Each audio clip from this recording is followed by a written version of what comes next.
Trump pressed hard by Congress to respond to China's moves against Japan. Two senior members of the House Foreign Affairs Committee, Ami Bera and Gregory Meeks, are urging President Donald Trump to act decisively in response to what they describe as China's escalating economic and military coercion against Japan. In a December 8 letter, the representatives warned that China's recent measures threaten Japan's economic stability and undermine U.S. strategic interests across the Indo-Pacific.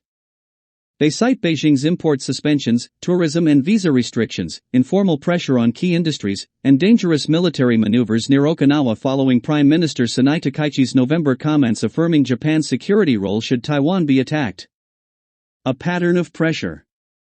Bera and Meeks argue that China's economic tactics follow a familiar pattern of punishing governments that defy Beijing's political goals.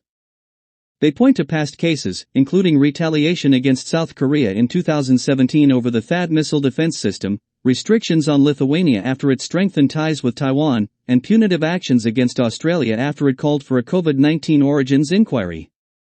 According to the representatives, such measures show China's willingness to weaponize trade and investment without transparency or regard for international norms.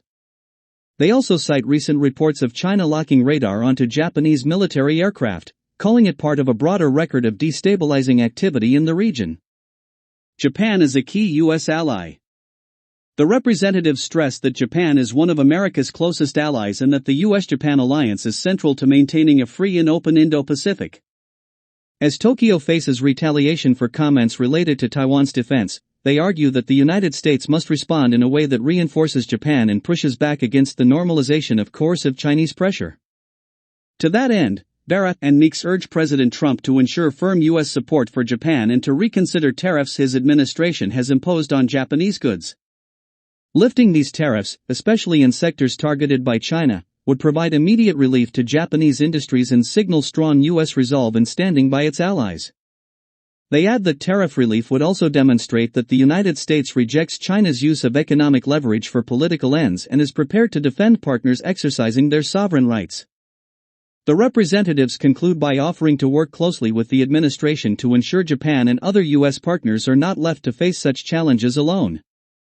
Japan has long been one of President Trump's major trade partners, and observers are watching closely to see how he will respond.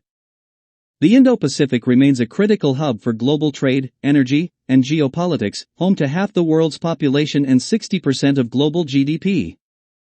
By the Kenya Times. Story by the Kenya Times, December 8, 2025.